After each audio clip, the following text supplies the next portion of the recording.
Hello दोस्तों, स्वागत है आपका नई क्लास में नए टॉपिक के साथ में। आज हम लोग समझेंगे क्या होता है स्वप्रेरण। क्लास का एंड आते आते स्वप्रेरण की जो आपकी डेफिनेशन है, इसका जो मात्रक है, इसकी जो बेमा है, इसका फॉर्मूला है, सब कॉन्सेप्ट आपके क्लियर होने वाले हैं। तो क्लास को एंड तक देख लेना, बिल्कुल इजी वे में आपको समझाऊंगा, ठीक है।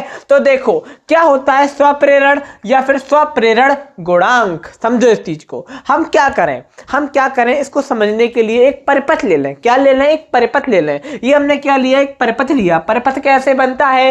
एक भैया सेल ले लो, एक उसमें बटन लगा दो, एक उसमें बल्ब लगा दो, बन गया परिपथ। तो वही तो करना है, और क्या करना है। तो हमने ये क्या लिया? एक परिपथ लिया। ये आपका क्या है? हमने इसमें सेल लगा दिया। उसके बाद हमने यहाँ पर क्या किया? यहाँ पर एक कुंजी ले ली। अब यहाँ पर हम क्या करेंगे? इस परिपथ में एक कुंडली जोड़ देंगे। ये क्या है? कुंडली है। ये क्या है? कुंडली है। इस कुंडली को जोड़ दिया। जो ऐसे करके बनाते हैं इसे क्या कहते हैं? कुंडली कहते हैं। हमने कुंडली को जोड़ दिया और क्या किया? यहां से हमने क्या कर दिया? इसमें एक बल्ब जोड़ दिया। क्या जोड़ दिया? एक बल्ब जोड़ दिया। ये आपकी कुंजी है। तो ये आपका कुल मिला के क्या बन गया? परिपथ बन गया। अगर ये चित्र समझ में आ गया तो स्वप्रेरण तो हलवा है। समझो इस चीज को, ठीक है। तो ये चित्र हमने बना दिया। अब हम क्या करेंगे? समझो इस चीज को। हम यहां से जो आपकी कुंजी है, हम यहां से क्या करवाएंगे? एक धारा प्रवाहित कराएंगे। यानी कि इसमें क्या, कौन सी धारा प्रवाहित होगी? धारा आई इसमें क्या होगी? प्रवाहित होगी। तो जब धारा आई प्रवाहित होगी तो यहां पर जो आपको एक कुंडली दिख रही है, इस कुंडली में क्या होगी?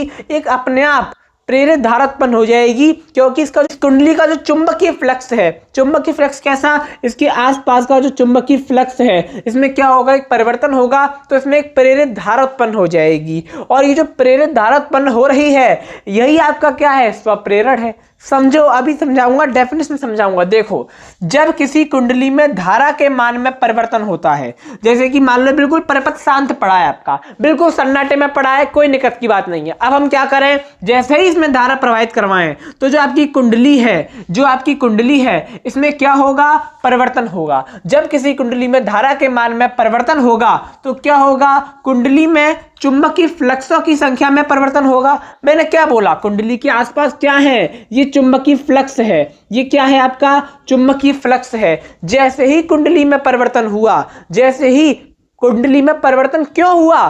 क्योंकि इसमें धारा प्रवाहित हुई। तो धारा प्रवाहित होने से जैसे ही कुंडली में परिवर्तन होता है, कुंडली की धारा के मान में परिवर्तन होता है, वैसे ही क्या होता है? जो कुंडली के आसपास का चुंबकीय फ्लक्स है, उसके मान में भी क्या हो जाता है? परिवर्तन हो जाता है। अरे भैया, परिवर्तन क्यों नहीं होगा?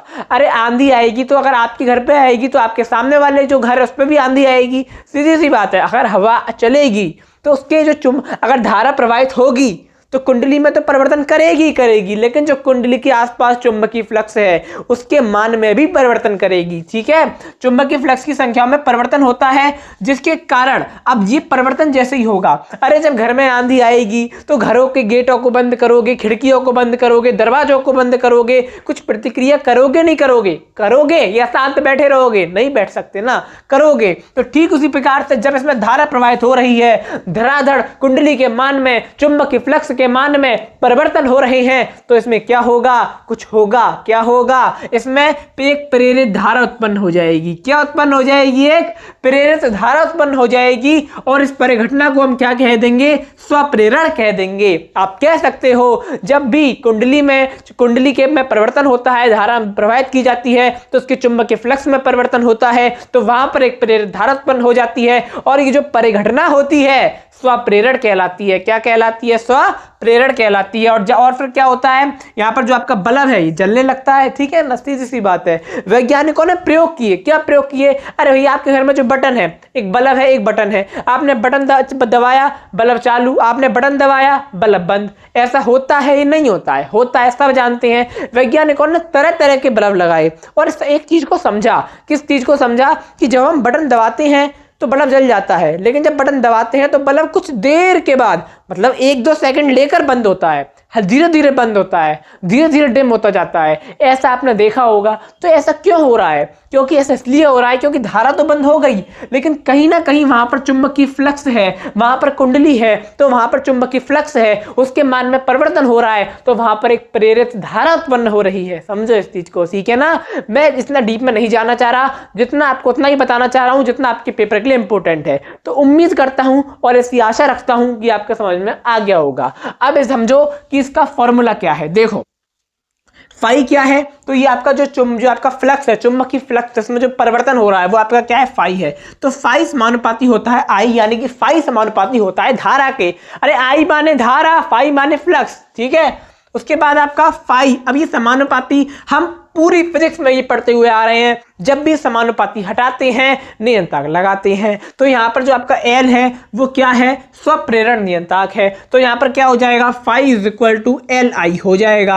अब हम क्या करेंगे, स्वप्रेरण का फॉर्मूला निकालेंगे, तो एल को इधर ले लेंगे, तो एल इज इक्वल टू हो जाएगा फाई अपॉन में आई, और यही आपका क्या होता है, फॉर्मूला होता है। और अगर आप चाहो तो यहाँ पर माइनस का प्रयोग भी कर सकते हो, क्योंकि लेंज का नियम मैंने इससे पहले चर्चा करी है, लेंज के नियम के बारे में, ठीक है। अब यहाँ पर क्या करें, दोनों पक्षों का अवकलन कर दें। अवकलन करना बहुत इंपॉर्टेंट है, कैसे करेंगे देखो, फाई इज इक्वल टू क्या होता है, एल आई, फाई क्या है, फ्लक्स, एल क्या है, स्वप्रेरण है एल, ठीक है ना। एल क्या है, आपका नियंत्रक है, हमने एल तभी तो लगाया। आई क्या है, धारा है। अब दोनों पक्षों में अवकलन करें तो क्या हो जाएगा, आप जानते हो डी फाई अपॉन में D T is equal to D upon में डी टी, और क्या है आपका आगे एल आई है, तो एल आई आ जाएगा। अब जो आपका समय में परिवर्तन के साथ जो फ्लक्स में परिवर्तन हो रहा है वो आपका किसके बराबर होता है, ई के बराबर होता है। तो हम कह सकते हैं ई इज इक्वल टू हो जाएगा एल।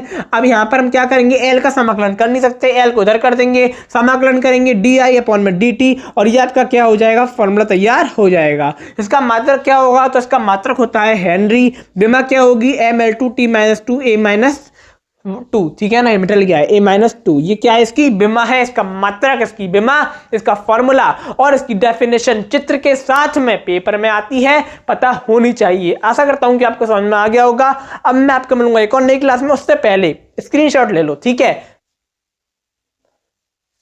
फिर नीचे कमेंट आएगा स्क्रीनशॉट तो ले नहीं पाए, अरे ले लो भैया स्क्रीनशॉट, ठीक है। और ऐसा समझाया है, अपने आप लिखने का प्रयास करो चीजों को, ठीक है। आशा करता हूं कि आपको समझ में आ गया होगा। अब मैं आपको मिलूंगा एक और नई क्लास में नए टॉपिक के साथ में, तब तक के लिए जय हिंद, जय भारत।